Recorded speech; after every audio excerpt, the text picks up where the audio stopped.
Hai teman-teman, selamat datang di channel kami, You Backpacker. Channel ini berisi petualangan kami backpackeran ke kota-kota di banyak belahan dunia. Yuk kita mulai. Siapa yang tahu lagu Copacabana atau Girl from Ipanema? Yang tahu berarti kita seumuran ya. Mungkin di lagu itu Copacabana adalah sebuah bar di sudut utara Havana. Tapi di tempat lain Copacabana itu adalah nama pantai dan pantainya ngetop banget. Sama juga dengan Ipanema, itu juga nama pantai yang ngetop juga. Dan dua pantai ngetop ini berasal dari satu kota yang sama, yaitu kota Rio de Janeiro di negara Brazil. Sebelum kami menceritakan pengalaman kami backpackeran di Rio de Janeiro, yuk bantu subscribe dulu channel ini agar channel ini bisa terus berkembang. Jangan lupa like, share, komennya juga ya.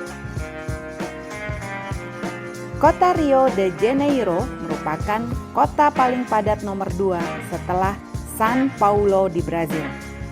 Rio ini sendiri adalah ibu kota negara bagian Rio de Janeiro, satu dari 26 negara bagian di Brazil. Jumlah penduduknya lebih dari 13 juta jiwa dan memiliki luas lahan sebesar 1.255 km persegi. Rio de Janeiro ini adalah salah satu tujuan wisatawan dari seluruh dunia karena landscape kotanya, pantainya yang indah, dan juga memiliki banyak situs dan atraksi wisata yang terkenal. Salah satu ikon dari Seven Wonders juga ada di kota ini. Di kota ini juga ada stadion sepak bola Maracanã, salah satu stadion sepak bola dengan kapasitas terbesar di dunia dan saksi sejarah atas Piala Dunia tahun 1950. Ketika seluruh Brazil menangis akibat kalah 1-2 dari Uruguay yang akhirnya jadi juara dunia. Kami tiba di kota ini melalui Bandara Internasional Santos Dumont. Bandara terbesar nomor 2 di kota ini setelah Bandara Internasional Galeão. Dari Bandara Santos Dumont terdapat beberapa alternatif moda transportasi untuk menuju ke kota, yaitu pertama bis. Terdapat beberapa jalur bis yang beroperasi, termasuk salah satunya yaitu Rail Auto Onibus yang beroperasi setiap 20 menit. Namun layanan bis ini tidak 24 jam ya.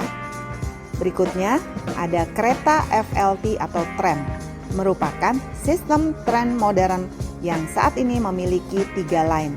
Salah satu line tersebut menghubungkan bandara dengan pusat kota. Berikutnya taksi. Salah satu moda yang paling nyaman, namun tarifnya juga lebih mahal. Dan yang terakhir ada rideshare yang juga bisa dipesan di sini dengan waktu tempuh sesuai dengan kondisi lalu lintas. Kami menggunakan FLT menuju ke lokasi penginapan kami di sekitar Copacabana. Penginapan kami sendiri hanya berjarak sekitar 600 meter dari pantai Copacabana, berupa apartemen 3 lantai, dan kami menggunakan salah satu kamarnya di lantai 2. Sepanjang perjalanan kami menuju hotel, kami menyadari bahwa ternyata banyak tunawisma di sepanjang jalan.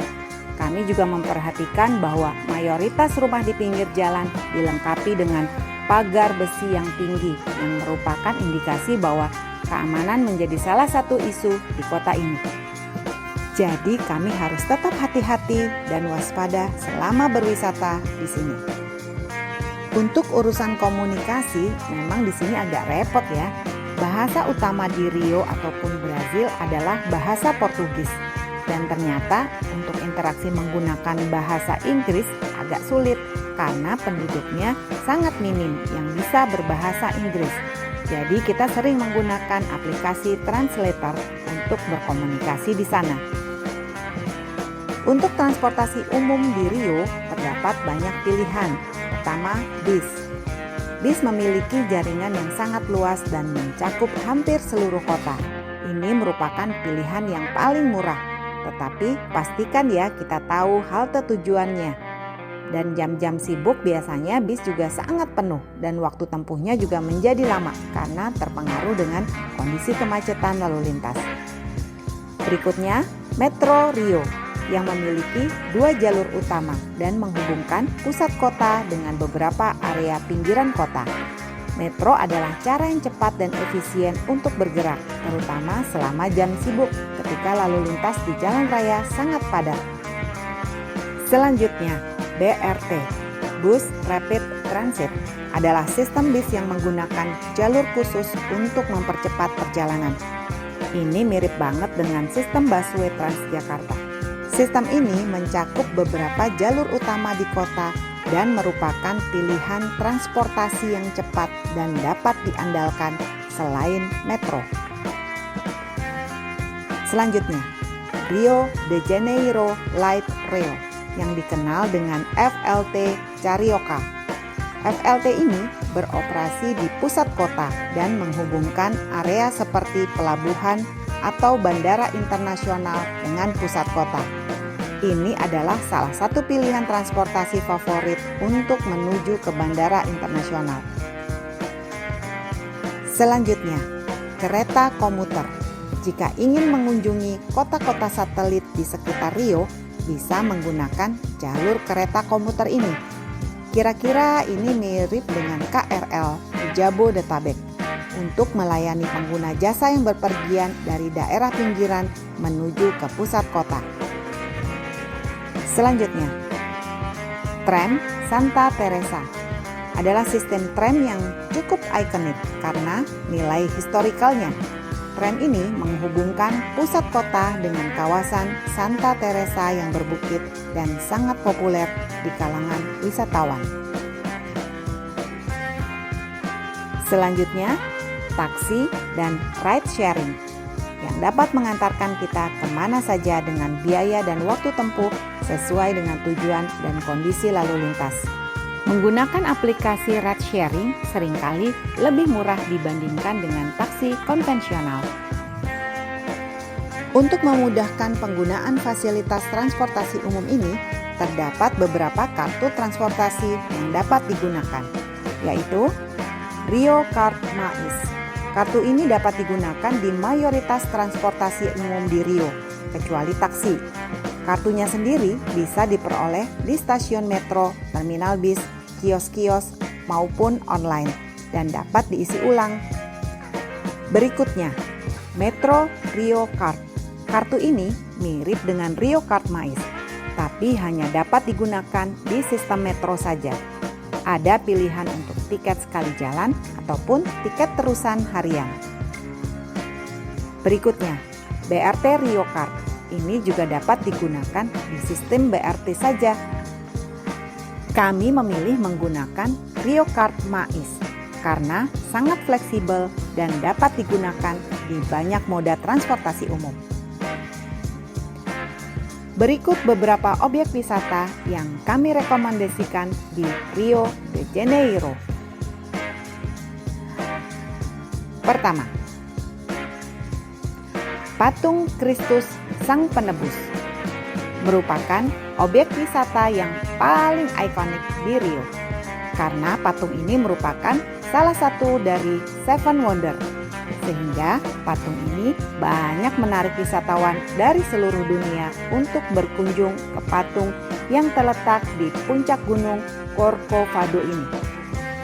Berdiri setinggi 30 meter atau 38 meter jika dihitung dengan pondasi alasnya, patung ini merupakan simbol agama, budaya, dan sejarah Brazil.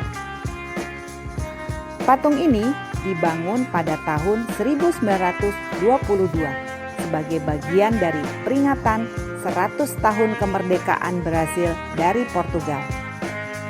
Proses pembangunan patung ini memakan waktu selama 9 tahun dan dikerjakan oleh sekelompok arsitek dan insinyur terkemuka di Brazil yang bekerja sama dengan desainer dari Prancis. Dibuat dari beton dengan lapisan-lapisan batu kapur putih, pembangunannya memakan waktu 9 tahun karena menghadapi banyak tantangan teknis akibat lokasi pembangunan yang berada persis di puncak Gunung Corcovado. Patung ini sendiri diresmikan pada tahun 1931 dan sejak itu menjadi daya tarik utama wisatawan di Rio. Untuk mencapai lokasi patung ini terdapat beberapa alternatif, yaitu pertama menggunakan Corcovado Train. Ini adalah salah satu pilihan yang populer. Stasiunnya terletak di Rua Cosme Veldo dengan waktu tempuh sekitar 20 menit. Tiket bisa dibeli langsung maupun online. Jam operasionalnya dari sekitar jam 8 pagi hingga jam 9 malam.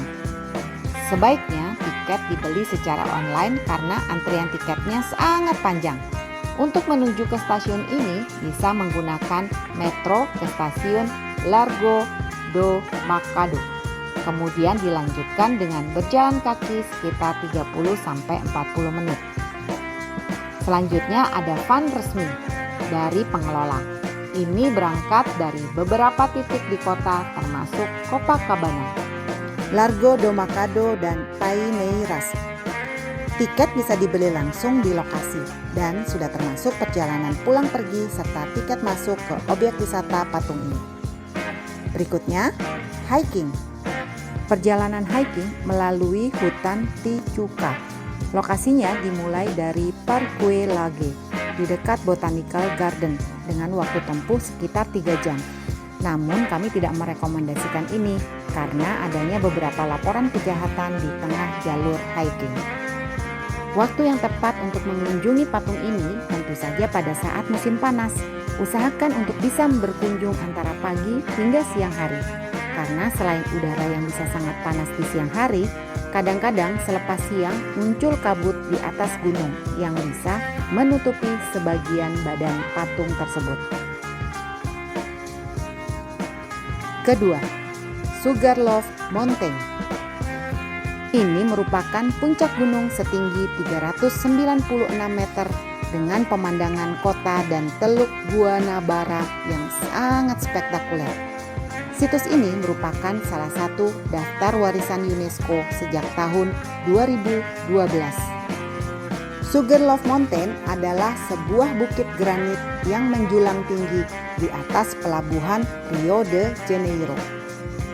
Nama Sugarloaf diberikan oleh para penjajah Portugis pada abad ke-16 berasal dari kemiripannya dengan bentuk balok gula tradisional yang populer di zaman kolonial. Gunung ini terbentuk sekitar 600 juta tahun yang lalu dan merupakan bagian dari formasi geologis yang lebih besar di wilayah ini. Gunung ini terdiri dari granit dan kuarsit yang sangat keras. Untuk mencapai ke atas, kita bisa menggunakan kereta gantung. Kereta gantung ini dibangun pertama kali tahun 1912 menghubungkan puncak Sugarloaf dengan Morro da Urca, bukit yang lebih rendah di dekatnya. Di atas Sugarloaf terdapat tempat makan dan toko souvenir. Di sini banyak spot-spot keren untuk video dan foto. Jangan dilewatkan ya. Ketiga, Pantai Copacabana dan Ipanema. Kalau berkunjung ke Rio, rasanya ini adalah pantai yang wajib harus dikunjungi. Karena ini adalah dua pantai yang paling ikonik di Rio. Dengan pasir putihnya yang membentang luas dan panjang, suasananya yang meriah, penuh dengan pengunjung yang hanya sekedar bersantai ataupun olahraga pantai. Copacabana memiliki garis pantai sekitar 4 km dengan ciri khas trotoarnya yang memiliki pola bergelombang yang membentang dari Posto 2 atau pos 2 hingga Posto 6 atau pos 6. Sedangkan pantai Ipanema memiliki garis pantai sekitar 2,6 km yang membentang dari Apoador hingga Lebanon. Di sepanjang pinggir kedua pantai berbatasan dengan jalan raya terdapat banyak hotel, kafe mewah, juga penjual makanan minuman jalanan serta pedagang souvenir. Keempat, Lapa Steps atau dalam bahasa lokal disebut Escadaria Celaron, merupakan jalur tangga sepanjang 125 meter yang menghubungkan Joaquim Silva Street dan Pinto Martin Street. Merupakan karya buatan artis Jorge Celaron. Tangganya sendiri dilapisi dengan keramik yang berwarna-warni, dan yang uniknya keramik-keramik tersebut berasal dari sekitar 60 negara di seluruh dunia. Ini merupakan tempat yang banyak menawarkan spot foto yang bagus. Kelima, Maracana Stadium, salah satu stadium sepak bola yang paling terkenal di dunia. Penggemar sepak bola rasanya wajib harus ke sini. Kita bisa mengikuti tur stadion atau jika beruntung kita bisa menonton pertandingan sepak bola di stadion ini. Stadion Maracana adalah stadion raksasa yang dirancang oleh arsitek Rafael Galvão dan Pedro Paulo Bernardes Bastos yang mampu menampung hingga 180.000 orang. Begitulah pengalaman kami backpackeran di Rio de Janeiro. Untuk teman-teman yang belum subscribe dulu ya. Dan untuk cerita-cerita seru pengalaman backpackeran kami selanjutnya, ikuti terus ya channel ini. Salam sehat dan happy selalu.